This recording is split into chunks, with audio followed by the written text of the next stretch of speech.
Hey, what's up everyone? It's JR here again at Holy Faith TV. I wanted to come on today to talk about Rad Trads. So I have a number of sedevacantists, people that go to Society of St. Pius X chapels, that follow my page and my profile on Facebook. And oftentimes some of my posts, it inspires a number of debates, and people don't like it. They think they should block these people off. And I don't believe in doing that, because I let people have their say to a certain extent. Unless it totally crosses the line, I let people have free speech on my page. So there's this perception, based on some of the number of comments that I've read, especially lately, but of course in the past I've heard it as well, that traditionalists, traditional Catholics, are grumpy, angry people that are always complaining. They're always going on about the errors of the Second Vatican Council and the post-conciliar popes, and that these people are just always mean and mean-spirited people. And I wanted to say it's just not true. Now, I've been to a number of different traditional Catholic chapels, the Society of St. Pius X, CMRI, Fraternity of St. Peter, you know, you name it. I've probably been to it at some point. And I want to say that most of the people that you're going to meet there are pretty good people.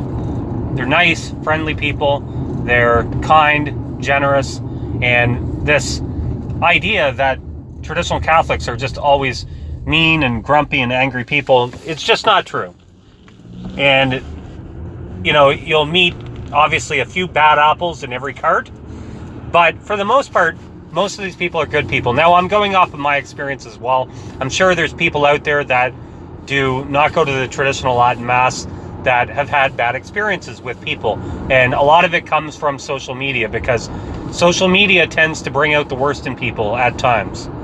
And now, if somebody calls me a rad trad based on the fact that I believe in the faith as it's always been kept and it's always been taught, then it is what it is. I really don't care.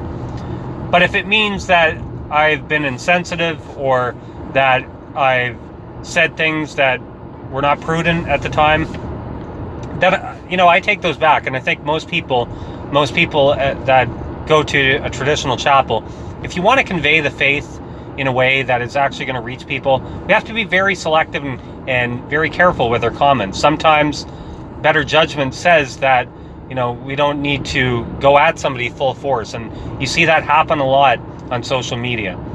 We have to use better judgment. But I don't want the experience of one or two people to give others this perception that traditionalists are always mean and unkind people, because it's just not true. A friend of mine, his grandfather told me a story years ago. So he was raised as a Catholic and had a reversion experience later on down his life. His wife actually got him to go to a prayer service, a Catholic prayer service. And before he went, he said 100%, all these people, they're all nuts. Then his wife took him along one time, and after he left that first meeting, he said he felt good.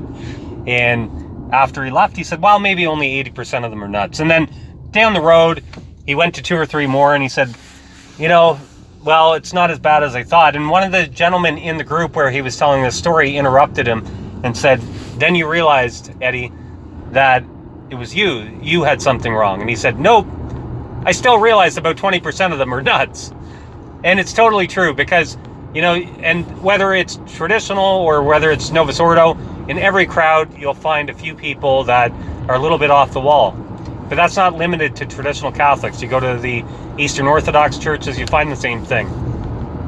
A lady that I was dating, she was living in Western Canada for a while, and she told me a story about how her only method of transportation to the Society of St. Pius X chapel was on bicycle, because of the distance and whatnot. So the only way she could get there was by taking a bicycle. Now, I never wear a skirt, so I can't vouch for this, but what she was saying is it's very difficult, obviously, to go on a bicycle any distance in a long skirt. So she would show up in pants.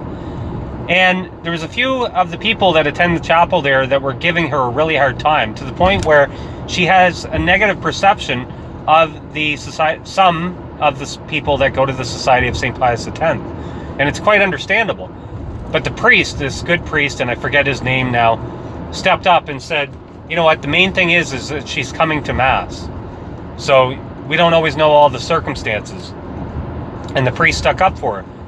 And we have to be like that. We have to use good judgment and understand that, there may be a number of circumstances. Maybe somebody's coming to the traditional Mass for the very first time, and we have to understand that. Maybe they're coming from the Novus Ordo. Maybe they're coming from a Protestant denomination. Maybe they're coming from an Eastern Orthodox church. And we have to understand that not everybody is at the same level and doesn't have the same understanding or the same knowledge as all of us that, regularly attend the Tridentine Latin Mass. So let's do our best to reserve judgment and know all the facts before we jump to conclusions.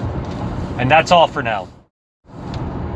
Friends, for $1 a month or more, you can become a Patreon subscriber and help build our ministry.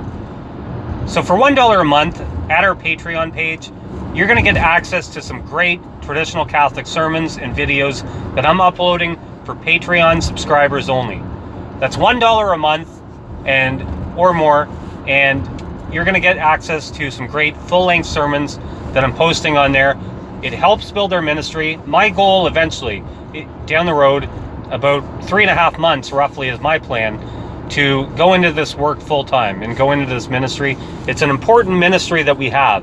What I'm doing is I want to tell the stories of Catholics and others out there, but especially focusing on Catholics and getting their story out there and spreading the beauty of our Catholic faith. So please check us out, patreon.com/holyfaithtv. Become a subscriber today, and you're going to get access to some really great content.